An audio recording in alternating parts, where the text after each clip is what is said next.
నమస్తే రమగారు. నమస్తే జయ. రమగారు, శ్రావణ మాసం వచ్చేసింది. మనం శ్రావణ శుక్రవారం చక్కగా వరలక్ష్మి వ్రతం చక్కగా పూజలు చేసుకుంటాం. అలానే శ్రావణ మంగళవారానికి కూడా విశిష్టత ఉంది. నోములు నోచుకుంటారు కదండి. అసలు ఎవరు నోచుకోవచ్చు, ఏ విధంగా నోచుకోవాలి, శ్రావణ మంగళవారానికి ఉన్న విశిష్టత ఏంటి? శ్రావణ మంగళవారం అత్యద్భుతమైన నోము అది. అయితే ఈ మంగళవారం నోములు సాధారణంగా వివాహం అవగానే కొత్త పెళ్లి కూతురుతో నోవిస్తారు. కన్యగౌరి నోమని, ఈ మంగళవారపు నోముని చిన్నపిల్లలకి మెచ్యూర్ కాకముందు పిల్లలతోటి నోమించే అలవాటు కూడా ఉంటుంది కొన్ని కుటుంబాల్లో. అయితే వివాహం అయిన తర్వాత పెళ్లి కూతురుతో మొదలు పెట్టించి 5 సంవత్సరాలు వరుసగా పూజ చేసుకుంటారు. 4 వారాలు వస్తాయి కదా, 4 మంగళవారాలు. ఎప్పుడైనా ఓ సంవత్సరం 5వ మంగళవారం కూడా వచ్చే అవకాశం ఉంటుంది. ఈ 5 మంగళవారాలు మంగళగౌరి పూజ చేసుకుని, మంగళగౌరి అంటే అమ్మవారు పార్వతీదేవి, గౌరీ పూజ చేసుకుని, ఆ గౌరీ పూజకి పూజా విధానాలు చిన్న చిన్న తేడాలున్నా ఇంచుమించు అందరిళ్లలోనూ ఒకేలాగా ఉంటాయి. చలిమిడి శనగలు నైవేద్యం పెడతారు. పాయసము, పులగము, చలిమిడి, శనగలు. ఈ చలిమిడి కూడా ఎలా చేస్తారంటే దీపాలు పెట్టడం, ఒక ప్రత్యేకమైన దీపం చేసుకుంటారనమాట. చలిమిడికి బియ్యపిండితో చలిమిడి చేస్తావా, ఆ చలిమిడితోటే ప్రమిద చేస్తారు. దాంట్లో ఆవు నెయ్యి పోసి ఏడాదికోసా ఒక 5 చొప్పున ఒత్తులు కూడా పెరుగుతాయి.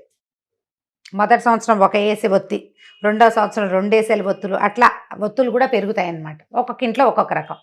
ఈ ఒత్తి వేసుకుని పూజ చేసుకుంటారు. ఈ ఒత్తి ఆ దీపం వెలిగించి పూజ చేసుకోవాలన్నమాట. మంగళగౌరి వ్రతానికి మామూలుగా స్త్రీల వ్రత కథలు అన్నిటికీ ఉన్నట్టుగానే దీనికి కూడా వ్రతానికి ఒక కథ, దానికి ఒక విధానం ఉంటుంది. పూజ అంతా అయిపోయాక పూజావసానంలో నైవేద్యం పెట్టేసిన తర్వాత తోరాలు కట్టుకుని తోర పూజ చేసి, వరలక్ష్మి వ్రతంలో కూడా తోర పూజ చేసుకుంటాం కదా, తోరం కట్టుకున్నాక ఈ దీపం వెలిగించి కత్తికి కాటుక పట్టిస్తారు. కత్తి, ఇనప కత్తికి అట్లకాడ కూడా పట్టిస్తారు కొంతమంది ఇళ్లలో. ఆ కత్తిని దాన్ని ఈ తోరం కట్టిన చేతితోటి అక్షింతలు పట్టుకుని కత్తి కూడా పట్టుకుని ఆ దీపం మీద పెట్టి కథ వింటారనమాట. ఈ దీపం మీద ఒక ఇది కత్తి పెట్టేసరికల్లా దానికి కొంచెం ఇది పట్టి మసి పట్టి కాటుకలాగా అవుతుంది కదా. ఈ కత్తి కొంచెం ఆవు నెయ్యి రాసి దానికి చూపిస్తారు. ఈ మసిబారి కాటుకలాగా అవుతుంది. ఆ కాటుక కంటికి ధరించాలి, అది 5వ తనాన్ని వృద్ధి చేస్తుంది అని చెప్తారు. అది దాని విధానం. ఇప్పుడు ఈ మొదట ఈ పూజ అవగానే కూడా ఎవరైనా ఒక ముత్తైదుని పొద్దున్నే ఇంటికి పిలుచుకుని బుట్టవాయనం అని ఇస్తారు. ఈ చలిమిడి, శనగలు, తర్వాత రవికల బట్ట, పసుపు, కుంకుమ, గాజులు అవి ఇచ్చి మొట్టమొదట వాయనం ఒక అమ్మ ఇచ్చి, ఆ వాయనం ఇవ్వడానికి కూడా ఇది ఈ కాటుకని కంటికి పెట్టుకోవడానికి ఇవ్వాలి. మంగళగౌరి వ్రతపు కాటుక, శ్రావణ మంగళవారపు కాటుక చాలా ప్రత్యేకంగా ఉండేది. ఇప్పుడు మన ఇంటికి వచ్చి కూడా ఇది వాయనాలు ఇచ్చేవాళ్ళు కనిపిస్తారు. ఇది మొదట బుట్ట వాయనం ఇచ్చాక ఒక్కొక్క కుటుంబంలో ఏడాదికి 5 చొప్పున పెరుగుతారు. 5 ముత్తైదువులకి ఇవ్వాలి మామూలుగా. ఈ వారం ఒక 5, వచ్చే వారం ఒక 5, పై వారం 5, ఆ పై వారం 5, ఒకళ్ళకే ఇవ్వచ్చు. కానీ ఆ రోజున 5 కనీసం వాయనం ఇవ్వాలి. కొంతమంది ఇళ్లలో ఏడాదికి డబల్ అవుతారనమాట. మొదటి సంవత్సరం 5, 2వ సంవత్సరం 10 మంది, 3వ సంవత్సరం 15, 4, 20, 5వ సంవత్సరం 25 మందికి. ప్రతి మంగళవారము 25 మందికి ఇంటికి వెళ్ళి వాయనం రావాలి. పేరెంటానికి మన ఇంటికే పిలుచుకుని వాయనం ఇవ్వగలిగే శక్తి యుక్తులు కుదిరినాయా? కుదిరినట్టు. లేదా మనమే వెళ్ళి బుట్టపుచ్చుకోవడం, ఈ సామాన్లన్నీ ప్యాక్ చేసుకోవడం, ఈ శనగలు, ఈ తాంబూలాలు అన్నీ చక్కగా ప్యాక్ చేసుకుని పసుపు, కుంకుమ, గంధము, అక్షతలు ఇచ్చి ఈ కాటుకి ఇచ్చి వాయనం ఇచ్చి ఆ వాయనం ఇవ్వటం. ఇలా ఇవ్వడం వల్ల ఏంటంటే మనకి చాలా ప్రధానమైంది. ఇది 5వ తనానికి వివాహం అయిన తర్వాత ఈ పునిస్త్రీతనం పెరుగుతుందని, భర్తలు ఆయుష్మంతులు అవుతారని చెప్పబడుతుంది. చాలా కుటుంబాల్లో ఉంటుంది. మా పుట్టింట్లో లేదు, మా అత్తవారింట్లో ఉంది. మా మామగారు, మా వారి నాయనమ్మ గారు, ఆవిడ మూగిదానికైనా 3 నోవులు ఏం వేలు ఇలా చూపించేవారు. మూగమ్మాయి అయినా సరే 3 నోవులు కనీసం నోచుకోవాలి, నువ్వు మిగిలినవన్నీ చేయకపోతే పోనీలే, ఏదైనా ఒక 3 నోవులు పట్టు, అవి 3 చెయ్యి అని మంగళవారం నోములు ఆవిడే స్టార్ట్ చేయించారు నాతోటి. కుదిరిన వాళ్ళు చేసుకుంటారు. ఇళ్లలో ఉందనుకో అత్తవారింట్లో లేకపోతే చెయ్యరు, పుట్టింట్లో లేకపోయినా అత్తవారింట్లో చేసుకుంటారు. అత్తవారికి లేదనుకో విధానం, ఇక చేసేదే లేదు. కొంతమంది సరదాగా మంచి అంటే ఇది చాలా మంచిదని చేసుకునే వాళ్ళు కూడా 1-2 చూశాను నేను, అలా కూడా ఉంటారు. ఈ చిన్నప్పుడు మొదలు పెడతామా, పిల్ల మధ్యలో పురుళ్ళు పుణ్యాలు వచ్చేస్తాయి. పెళ్ళవగానే స్టార్ట్ చేస్తాం. 2వ సంవత్సరం, 3వ సంవత్సరం, 4వ సంవత్సరం ఏవో అడ్డాలు వచ్చేస్తాయి. తర్వాత 5వ సంవత్సరం అయినా చేసుకోవచ్చు. ఈ బాకీ ఎప్పటికైనా తీర్చుకోవచ్చు. మొదటి సంవత్సరం మొదలు పెట్టించాలన్నమాట, అది నియమం. ఈ 5 ఏళ్ళు చేసుకుంటారు. ఒకవేళ మొదటి సంవత్సరం గోదావరి పుష్కరాలు వచ్చినాయి, అప్పుడు పుష్కరాలు అప్పుడు నోములు పట్టకూడదని ఒక విధానం ఎట్లా వచ్చిందో, ఆ సంవత్సరం పెళ్లిళ్ళైన చాలా మంది ఆడపిల్లలు ఆ నోము పట్టలేదు. మరుసటి సంవత్సరం 2వ ఏట పట్టకూడదని మళ్ళీ 3వ ఏట పట్టాలి. అవన్నీ కూడా విధానాలు ఏదో అలా ఆలోచించుకుని పెట్టేసుకుంటూ ఉంటారు. అయితే దీనికి ఉద్యాపన చాలా ముఖ్యమైన విషయం. ఇది ఇంత చిన్న పెళ్ళైన కొత్తల్లో మొదలుపెట్టి 5 ఏళ్లలో ఎప్పుడో పూర్తి చేస్తామా? ఉద్యాపన ఒక పెళ్లి కూతురికి ఉద్యాపన చేయాలి. చాలామంది తల్లులు తమ కూతుళ్ళ వివాహాల్లో చేసుకుంటారు. పెళ్లి కూతురికి మా వివాహాల్లో యజ్ఞం చేస్తారు.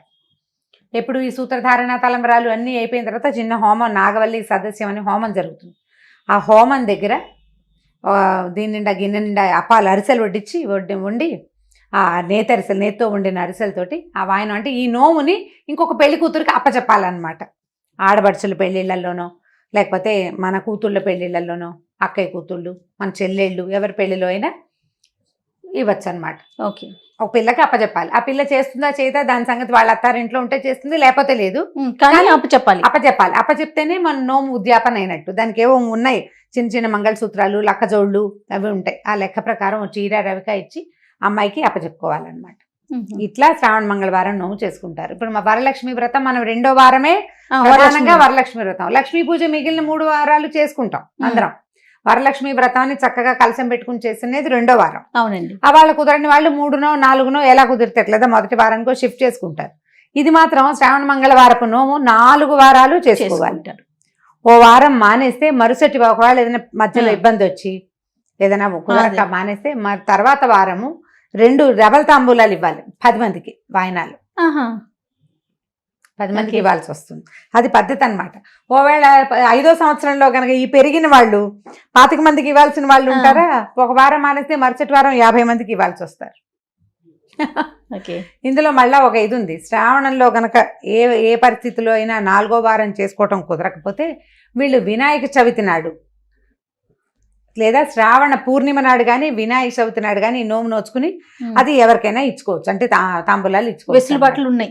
ఒకటే వెసులుబాటు అంతే. చివరి వారానికి ఇబ్బంది వచ్చినా మనకు కుదరకపోయినా అప్పుడు ముందు వారాల్లో అయితే తర్వాత వారం చేసుకునే వాళ్ళం. కుదరలేదనుకో దాన్ని పౌర్ణమి నాడు లేకపోతే వినాయక చవితి అక్కడ దాకా తీసుకెళ్ళచ్చు అనమాట. పౌర్ణమి నాడే ఎక్కువ మంది ముఖ్యంగా చెప్తారు. అప్పటికి ఏదైనా సాగపోతే వినాయక చవితి నాడు కూడా చేసుకోవచ్చు అని ఈ మధ్య ఎవరి దగ్గర విన్నా నేను. ఈ వచ్చినప్పుడు ఈ కాటికి పచ్చిపుచ్చుకొచ్చి ఇస్తారు. మంగళవారపు కాటికి పెట్టుకుంటే ఎంతో మంచి సంతోషంగా ఉంటుంది. నువ్వు చేసుకున్న వాళ్ళకి ఆ కథ వింటారు కదా, ఎవరైనా పట్టుకొచ్చిస్తే అదేదో శుభప్రదంగా చాలా సంతోషంగా అనిపిస్తుంది. ఇదివరకు బాగా వచ్చేవాళ్ళు. ఈ 2 ఏళ్ళ నుంచి ఈ మన నేపథ్యంలో నోములకి ఇది ఇచ్చేవాళ్ళు వాళ్ళు అవునులేండి ఎవరు రావటం లేదు. ఇక మనం మన ఇళ్లలోనే కూర్చొని చేసుకోవటం అంతే. ఇక వాయనాలు అని ఎవరింటికైనా వెళ్ళే అవకాశం మరి తక్కువే. ఇప్పుడు ఇంకా ముందు ఈ వారంలో ఎలాంటి పరిస్థితులు వస్తాయో చూడాలి. బాగుందా? అంతా సూపర్, చక్కగా ఇచ్చుకోవచ్చు. మన అపార్ట్మెంట్ లోనే బాగానే ఉంది, అందరూ మన వాళ్ళే మనకు తెలిసిన వాళ్ళే ఉన్నారు అని అనుకుంటే చక్కగా కాళ్ళకి పసుపు రాసి బొట్టు పెట్టి గంధం అది ఇచ్చి ఈ కాటుకి ఇచ్చి తర్వాత వాళ్ళ చేతిలో అక్షంతలు పెట్టి ఆ తాంబూలం వాళ్ళ చేతిలో పెట్టాం, దండ పెట్టాం. అందులో చిన్న పిల్ల పెద్ద పిల్ల తేడా ఏం ఉండదు. పార్వతీదేవిగా భావించి తాంబూలాలు ఇవ్వడమే. దాంతో బాగుంటుంది. చేసుకోగలిగితే మనకి ఇప్పుడు లేదు, శ్రావణ మంగళవారాలు నోము లేవు, ఏమీ లేవు మనకి. ఒకవేళ చేసుకోవాలంటే మనం ఏముంది గౌరీ పూజ చేసుకోవటమే. షోడశోపచారాలతోటి గౌరీకి పూజ చేసుకోవటము చక్కగా. ఈ గౌరీ పూజ అయిన తర్వాత ఎవరికైనా వాయనానికి దొరికి ఇచ్చే అవకాశం ఉంటే చక్కగా ఒక్కళ్ళకైనా తాంబూలం ఇచ్చుకుంటే మంచి రోజులు కదా. ఇవ్వడం వల్ల మనకి వృద్ధి జరుగుతుందని మనకి ముందు నుంచి అది నమ్మకం చేయాలి. అది ఎలా జరుగుతుంది అని ప్రశ్నిస్తే ఏమి లాభం లేదు. అంతే. ఓ పసుపు కుంకుమ గాజులు తర్వాత ఏదైనా పండు తాంబూలము రవికలు బట్ట ఇచ్చి ఎవరికైనా ఒకళ్ళకి దండం పెట్టి అక్షింతలు వేయించుకుంటే జీవితం వినయంతో ముందుకెళ్తుంది. మనం వాయనం ఇవ్వాలంటే ఏదో హాయ్ అని ఒకసారి చేతికి ఇచ్చేసేయం కదా, హ్యాండ్ బ్యాగ్ చేతికి ఇచ్చినట్టు కాదు. పాదాలకు పసుపు రాయాలి, అవునా? ఎంత వినయం అవలంబించాలి, వినయ విధేయతలతో చెయ్యాలి. అవునండి. అలాంటి వినయ విధేయతలతోటి చేసే ఏ పనైనా మంచి ఫలితాన్ని ఇస్తుంది, ఒక పాజిటివ్ ఎనర్జీని ఇస్తుంది. కాబట్టి మనకి అవకాశం ఉండి చేసుకుంటే చేసుకోవటం పెద్ద వ్రతంగా నోముగా చేసుకుని నోములు లేవు ఒట్టిగా కూడా ఈ శ్రావణ మంగళవారం నేనైతే మంగళవారం కథ చదువుకుంటాను చేయను, నాకు చాలా ఇష్టం. ఎప్పుడో అయిపోయినాయి కదా, అదేలేండి నోములు ఏనాడో అయిపోయినాయి, చాలా సంవత్సరాలు అయిపోయింది. అయినా కూడా ఈ శ్రావణ మాసంలో మంగళవారాలు కూడా నేను పూజ చేసుకుంటూ మామూలు రోజువారీ పూజలోనే ఆ పుస్తకం ఎక్కడుందో వెతుక్కుని పెట్టుకుంటాను. అక్కడ కథ చదువుకుంటే బాగుంది అనిపిస్తుంది. గౌరీ పూజ చేస్తాం, మామూలుగా నిత్య గౌరీ పూజ చేసుకునేది, అది చదువుకుంటాను అనమాట. నాకు చాలా బాగుంది అనిపిస్తుంది. ఏదేదో ఒక సరదా అంతే. దానికి మళ్ళీ ఏమిటో అవి ఇవి తెచ్చి తాంబూలాలకి ప్రయత్నం ఏం చేయటంలా నేను. కథ మాత్రం చదువుకుంటాను. Okay okay. బాగుంటుంది. అంటే మీకు కథలంటే బాగా ఇష్టం కదా రమ్మగారు, ఇంకా అందులో ఇది కూడాను ఏదో ఒక సెంటిమెంట్ గా ఉంటుంది జయ. ఒక మంచి కథ బాగున్నట్లు అనిపిస్తుందా? బాగున్నట్టు అనిపిస్తుంది, చదువుకుంటే బాగుంటుంది అంతే, మన అలవాటుని బట్టి. అంతే. పూజ చేసుకుని ఎవరైనా ఆ పూట ఎవరైనా మా పిలవకుండా వచ్చారనుకో ముత్తైదులు బొట్టు పెట్టి తాంబూలం. మాకు మా సచివత ఉంటుంది, సాయంకాలం అయ్యేసరికి వచ్చేస్తుంది. ఖచ్చితంగా మంగళవారం నాడు దాన్ని బొట్టు పెట్టి తాంబూలం ఇచ్చేస్తాను. మామూలు రోజుల్లో దాన్ని రకరకాల అక్షింతలతోటి కేకలేస్తాను, కానీ ఇప్పుడు ఆ రోజు మాత్రం దాన్ని ఏమన్నా అనకుండా బొట్టు పెట్టి 2 పళ్ళు, పిల్లలు వస్తే పిల్లలకి కన్యగౌరి అని చేస్తారు, చిన్న పిల్లలకు కూడా తాంబూలాలు ఇవ్వచ్చు, అది కూడా చాలా మంచిదని చెప్తారు. ఇవేమీ లేదు, ఇవన్నీ కూడా దానివల్ల మీకు స్వర్గం వచ్చేస్తుందో అదేదో వచ్చేస్తుందో కాదు, మనం అవలంబించే వినయము, చేసేటువంటి ఈ దాన ప్రక్రియ, ఈ 2 మనకి ప్లస్ అవుతాయి పాజిటివ్గా. దానికి తోడు పరంపరగా వస్తోంది, సాంప్రదాయంగా వస్తోంది కదండి. ఇప్పుడు అయిపోయింది, మంచిదే కదా, చేయటం వల్ల మంచిగా కానీ చెడలేదు కదా. రమ్మగారు మరి ఆ కథ మా అందరి కోసం. మంగళగౌరి వ్రత కథ.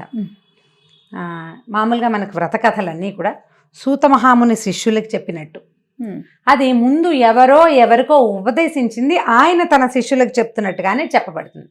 సూతమహాముని తన శిష్యులకు ఏం చెప్పారంటే, నారద మహర్షి సావిత్రీదేవికి ఉపదేశించాడని, ఆ కథనే శ్రీకృష్ణ పరమాత్మ ద్రౌపదీదేవికి ఉపదేశించాడని, ఆ విషయాన్ని సూతుడు శిష్యులకి చెప్తున్నారనమాట. 2 చేతులు మారినాయి, 2 చెయ్యి. ముందు నారదుడు సావిత్రికి ఉపదేశించాడు, అదే శ్రీకృష్ణుడు ద్రౌపదీదేవికి ఉపదేశించాడని సూతమహాముని తన శిష్యులకి తెలియజేస్తున్నారు. ఓకే అండి. మంగళగౌరి చాలా మహత్యం కలిగిన తల్లి. ఆమె ఎలా ఉంటుందంటే, పసుపు కుంకుమలందు, తర్వాత నేతి దీపాలతో, ఆవు నేతితో వెలిగించిన దీపాల యందు ఆమె యొక్క సాన్నిధ్యం ఉంటుంది. మంగళ గౌరిని గనక పూజిస్తే మనకి భర్త సన్నిధిలో ఉండటం, తర్వాత 5వ తనం వృద్ధి అవుతుందని, సత్సంతాన ప్రాప్తి కలుగుతుందని చెప్పబడుతుంది. అలాగా గౌరీదేవిని అర్చించి వైధవ్యాన్ని పోగొట్టుకున్నటువంటి ఒక స్త్రీ కథ చెప్తానని కృష్ణ పరమాత్మ ద్రౌపదీదేవికి చెప్తున్నాడు. పూర్వం మాహిష్మతి నగరాన్ని పాలించే ఒక రాజుగారు ఉండేవాడు, జయపాలుడని. ఆయనకి చాలా గొప్ప రాజే కానీ సంతానం కలగలేదు. అయితే ఒకనాడు వాళ్ళ అంతఃపురానికి ఒక సన్యాసి, ఒక ఆయన భవతి భిక్షాందేహి అని అరిచాడు బయట. రాణిగారు అన్ని రాజుగా ఆయనకి ఇవ్వవలసిన, సన్యాసికి ఇవ్వవలసిన సామాన్లన్నీ సర్దుకుని బయటికి తీసుకొచ్చేసరికి అలా ఆయన వెళ్ళిపోయాడు. 3 రోజులు ఇట్లాగే సన్యాసి భవతి భిక్షాందేహి అనడము, రాణిగారు సంబారాలు సమకూర్చుకుని తిరిగి బయటకు వచ్చేసరికల్లా ఆయన వెళ్ళిపోవటము జరిగింది. ఆవిడ భర్తకి చెప్పింది, ఏమిటో ఇట్లా జరుగుతుంది, ఎవరో ఒక సన్యాసి వచ్చి కేకేస్తున్నాడు, నేను వెళ్ళేసరికి ఆయన వెళ్ళిపోతున్నాడు. అంటే ఈయన ఏమన్నాడు, వేళ తెలిసింది కాబట్టి సంబారాలని ముందే కూర్చుకో, ముందే సమకూర్చి పెట్టుకో, కేకేసే టైంకి నువ్వు వాకిట్లో ఉండు, అప్పుడు వెసులుబాటుగా ఉంటుందన్నాడు. ఈ పాయింట్ బాగుంది కదా. అంతే. అంచేత ఆమె ఏం చేసింది, అట్లాగే అన్నీ చక్కగా సన్యాసికి ఆయనకి భిక్ష ఇవ్వడానికి వలసిన సామాన్లన్నీ సర్దుకుని బయట నిలబడిందట. సన్యాసి వచ్చినప్పుడు ఈవిడ భిక్ష ఇవ్వబోయేసరికల్లా, సంతానం లేని నీలాంటి వాళ్ళ దగ్గర నేను తీసుకోను భిక్ష అన్నాడు. అనేసరికి ఆవిడ దుఃఖించి, మరి నాకేదో ఒక తరుణోపాయం చూపించు, నన్ను ఉద్ధరించు, సంతానం లేదని బాధపడుతున్నానని ఆమె అడిగింది. అడిగేసరికల్లా ఆయన ఏమన్నాడంటే, నీ భర్తని నీలవస్త్రధారిగా నీలాశ్వాన్ని ఎక్కి తూర్పు దిశగా వెళ్ళమను, అడవిలో ఎక్కడ ఈ అశ్వం అలసిపోయి నేల మీద పడుతుందో అక్కడ తవ్వమను, అక్కడ ఒక బంగారు దేవాలయం ఉంటుంది, అందున్న భవానిని అర్చించమను, నీకు సంతానం కలుగుతుంది అని చెప్పాడు. ఈయన అదే ఆవిడ ఏం చేసింది, రాణిగారు భర్తకి తెలియజేసింది. భర్త సరేనని జయపాలుడు ఈ మాహిష్మతి నగరం నుంచి బయటికి బయలుదేరి గుర్రం వేసుకుని వెళ్ళాడు, నీలాశ్వాన్ని వేసుకుని. అశ్వం ఒక చోట కింద పడింది. అక్కడ ఆయన తవ్వించి చూసేసరికల్లా పెద్ద బంగారు దేవాలయం ఉంది, మహాద్భుతమైన భవానీ దేవాలయం. వెళ్ళి అమ్మవారిని అర్చించాడు సాంగంగా. అర్చించేసరికల్లా ఆవిడ ప్రసన్నురాలయ్యి, నాయన నీకు సంతానం లేదు, కానీ నువ్వు ఇట్లాంటి ప్రయత్నం చేసి వచ్చావు కాబట్టి వైధవ్యం ఉన్న కుమార్తె కావాలా, అల్పాయుష్కుడైన కుమారుడు కావాలో కోరుకోమంది. ఈయన ఏమనుకున్నాడు, కనీసం మగపిల్లవాడు ఉంటే వంశానికి పేరైనా వస్తుందని, మగపిల్లవాడే కావాలి, అల్పాయుష్కుడైన కుమారుడే కావాలని అడిగాడు. అయితే ఆవిడ ఏమంది, పక్కనే ఒక మామిడి చెట్టు ఉంది, ఆ చెట్టు మీద ఉన్న మామిడి పళ్ళు ఒక పండు కోసుకో, నువ్వు వెళ్ళి నీ భార్యకి ఒక పండు కోసుకోమని చెప్పింది. ఈయన ఏం చేశాడు, సరేనని భవానికి నమస్కరించాడు. అమ్మవారు మాయమైపోయింది. ఇతను ఆ పెద్ద మామిడి చెట్టు కింద ఒక గణపతి విగ్రహం ఉంది.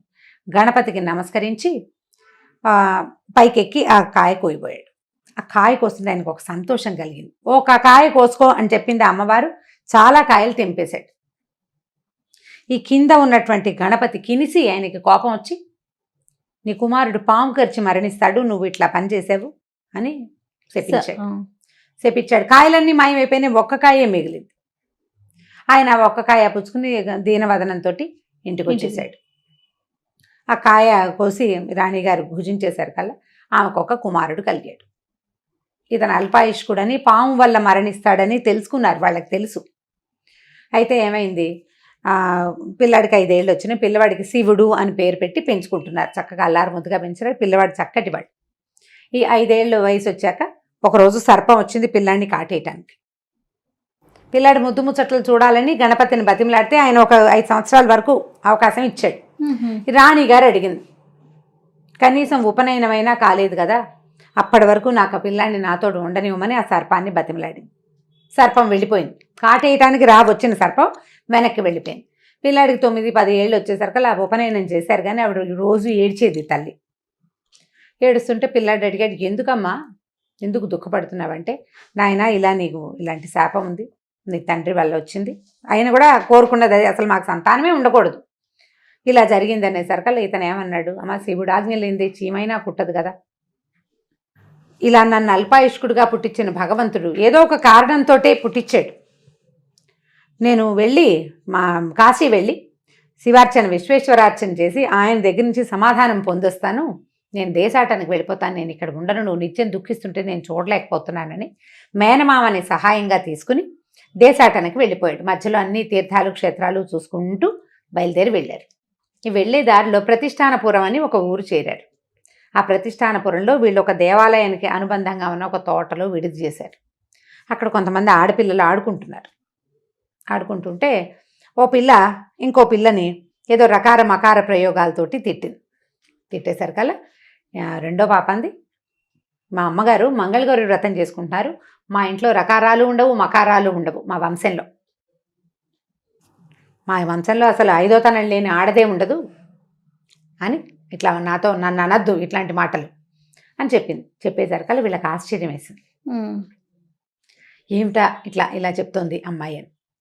అప్పుడు ఏమిటి అని కనుక్కుంటే ఆ అమ్మాయి అక్కడ ఆ ప్రాంతాన్ని ఏలే రాజుగారి కూతురు. వీళ్ళు రాజును దర్శించపోతే వాళ్ళకి ఆ పిల్లకి 8 ఏళ్ల పిల్ల, అమ్మాయికి వివాహం చేయాలని సంకల్పిస్తున్నారు. అష్టవర్షాత్ భవేత్ కన్యా అని అప్పటి 8 ఏళ్లకి వివాహం చేసేవాడు. మనవాడికి 10 సంవత్సరాలు 11-12 సంవత్సరాలు ఉన్నాయి, కొంచెం పెద్దవాడు అయ్యాడు. అయితే ఈ పాప పేరు సుశీల. ఆ అమ్మాయిని వాళ్ళు వివాహం అనుకుంటున్నారు కదా, ఇలా ఎదురొచ్చిన ఈ పిల్లాడిని చూస్తే రాజకుమారుడు సర్వలక్షణ శోభితంగా ఉన్నాడు, ఈ పిల్లవాడికి ఇచ్చి పెళ్లి చేద్దామనిపించింది వాళ్ళకి. మేనమామ కూడా ఒప్పుకున్నాడు, పెళ్లి చేసేసారు. పెళ్ళయిన తర్వాత ఆ రోజు రాత్రి సాయంకాలం చీకటి పడ్డాక దర్భాసనం మీద పడుకున్నారట అమ్మాయి అబ్బాయి ఇద్దరు. పడుకుంటే అమ్మాయికి ఒక కల వచ్చింది. కల్లో ఏం తెలిసిందంటే, అమ్మాయి నీ భర్త అల్పాయుష్కుడు, అమ్మాయి నిత్యము గౌరీ పూజ చేసే అలవాటు ఉంది, కన్యగౌరి నోము కూడా నోపించారు ఆ అమ్మాయితోటి. అల్పాయుష్కుడు కొద్దిసేపట్లో ఒక పాము వస్తుంది ఇతన్ని కాటేయటానికి, పైన కుండ వేలాడుతుంది చూడు, ఆ కుండని దీన్ని కుండలో పాలు పోసి పెట్టు, ఒక పాత్రలో పాలు పోసి పెట్టు, ఆ సర్పం ఆ పాల కోసం కుండలోకి ప్రవేశిస్తుంది, కుండ మూతి కట్టేసి మీ అమ్మకి వాయనం ఇవ్వ కుండని అని చెప్పింది అమ్మవారు. పిల్ల లేచింది, పక్కనున్న భర్త దర్భాల మీద పడుకుని నిద్రపోతున్నాడు. సర్పం కనపడింది అమ్మాయికి దూరంగా. ఏం చేసింది, భర్త తొడ మీద ఒక కాలేసి, మరి ఎత్తుగా ఉంది అది, అతను పడుకున్న వాడికి మీద కాలు వేసి పైనున్న ఉట్టిలో నుంచి కుండ ఖాళీ కుండని అందుకుంది. ఆ అమ్మాయి కాళ్ళకి పారాణి పెట్టుకున్నది, పారాణి బాగా ఆర్ల తడితడిగా ఉంది, ఆ పారాణి ముద్ర అతని తొడ మీద పడింది. ఈ కుండ దించింది, ఈ దించిన కుండలో పాలు పోసి సర్పం దగ్గర పెట్టేసరికల్లా ఆ సర్పం అందులోకి ప్రవేశించింది. ఈ అమ్మాయి గుడ్డతోటి దాన్ని మూట కట్టేసింది. ఈ లోపల అబ్బాయి లేచాడు, ఆకలిస్తుంది ఏమైనా పెట్టమన్నాడు. ఈ అమ్మాయి 4-5 భక్ష్యాలు తీసుకొచ్చింది, అవి తిన్నాడు, పాలు తాగాడు, పడుకున్నాడు. ఈ అమ్మాయి నిద్రపోయింది. మర్నాడు పొద్దున్న లేవగానే ఇతను మనం వెళ్ళిపోదాము, కాశీనగరానికి వెళ్ళాలి, ఇక్కడే ఉంటే ఏదైనా అవుతుందేమో, మనం విశ్వేశ్వరుడి దర్శనం చేసుకుంటే ఈ ప్రమాదం నుంచి తప్పించుకోవచ్చని ఈ ప్రతిష్టానపురం నుంచి కుర్రవాడు నా మేనమామ ఇద్దరు కలిసి వెళ్ళిపోయారు. ఆ కుండ వాసన గట్టి పెట్టిందిగా పాప, ఆ పైనే పెట్టేసింది, అలాగే ఉండిపోయింది. అక్కడి నుంచి రోజులు గడుస్తున్నాయి, ఈ పిల్లవాడి జాడలేదు పెళ్లి కొడుకుది. ఈ అమ్మాయి ఏమంది, నాన్న నాకు కల వచ్చింది, మంగళగౌరి నాకు చెప్పింది, నా భర్త నాకు దక్కుతాడు, నాకేం భయం లేదు, ఒక సత్రం కట్టించు, కాశీ వెళ్తామని మాటల ముందే చెప్పారు కదా, కాశీ నుంచి వచ్చే వాళ్ళంతా మన ఊళ్ళ నుంచి వాళ్ళ ఊళ్ళ వైపుకి వెళ్ళాలి, వచ్చిన యాత్రికులందరి కాళ్ళు కడుగుతాను నేను, పుణ్యము లభిస్తుంది, నా భర్త కూడా నాకు దొరుకుతాడు అని చెప్పింది. చెప్పేసరికల్లా ఓ సత్రం కట్టించారు కూతురు కోరికతోటి. సరే సత్రంలో వచ్చిన వాళ్ళందరికీ కాళ్ళు కడిగి భోజనం పెట్టేది అమ్మాయి. ఇది జరుగుతూ ఉన్నాయి. వీళ్ళు కాశీ వెళ్ళొచ్చేసారు. కాశీ వెళ్ళి కాశీ విశ్వేశ్వర దర్శనం చేసుకున్నారు. అతను నన్ను ఆయుష్మంతుడిని చెయ్యి, నాకు వివాహం కూడా అయ్యింది అని చెప్పి స్వామివారికి దండం పెట్టుకున్నాడు. సమాధానం లభించిందో లేదో తిరిగి వచ్చాడు. వస్తూ ప్రతిష్టానపురానికి వచ్చారు. ఆ అమ్మాయి గుర్తుపట్టింది భర్తని, మనిషిని గుర్తుపట్టింది. ఈ కాళ్ళు కడిగేటప్పుడు ఆ అమ్మాయి పాదాలతోటి మీద కాలేసింది కదా, ఆ గుర్తు అతని కాలు మీద అలాగే ఉందిట, అమ్మవారి దయ వల్ల. ఆ పారాణి గుర్తుని చూసింది అతని తొడ మీద. ఆ కాళ్ళు కడిగి ఇతనే నా భర్త అని చెప్పింది.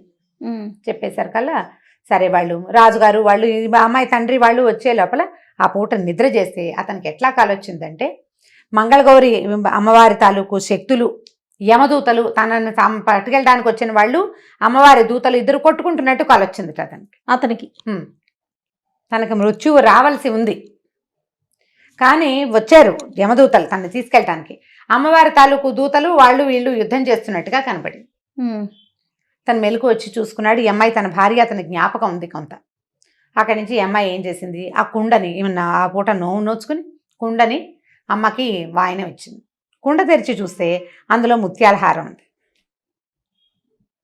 ఆ ముత్యాల హారాన్ని ధరించి భర్త దగ్గరికి వెళ్ళింది. సంవత్సరాలు గడిచినాయి. ఇంతలో భర్త ఆ భార్య దగ్గరకు వచ్చేసరికల్లా అతనికి కల జ్ఞప్తికి వచ్చిందనమాట. ఈ అమ్మాయి వాళ్ళ ఇంట్లో ఉన్న మంగళగౌరి వ్రతం వల్ల ఆమెకి 5వ తనం వృద్ధి అయింది, అందువల్లే తనకి మరణం తప్పింది అని భావించి తెలుసుకున్నాడు. తర్వాత ప్రతిష్టానపురం నుంచి మేనమావతో కలిసి తన ఇంటికి వెళ్ళిపోయాడు. వెళ్ళిపోతే వాళ్ళు అడిగారు, చాలా ప్రచండమైన శాపం, గణపతి శాపాన్ని ఎట్లా తప్పించగలిగావు నువ్వంటే, మంగళగౌరి వ్రత మహత్యము, ఆ వ్రతం చేసే వాళ్ళ ఇళ్లలో ఇలాంటివి జరగవని, శ్రద్ధ లోపించకూడదు, వ్రతంలో తప్పొచ్చినా శ్రద్ధ లోపం ఉండకూడదు, ఏదైనా ఒక వస్తువు ఉండదు పర్వాలేదు, విధం తప్పినా వ్రతం తప్పకూడదు అని దండం పెట్టిస్తారు. పొరపాటు నేను చేసినా నా వ్రతం తప్పకూడదు అని చెప్పుకుంటారనమాట అమ్మవారికి.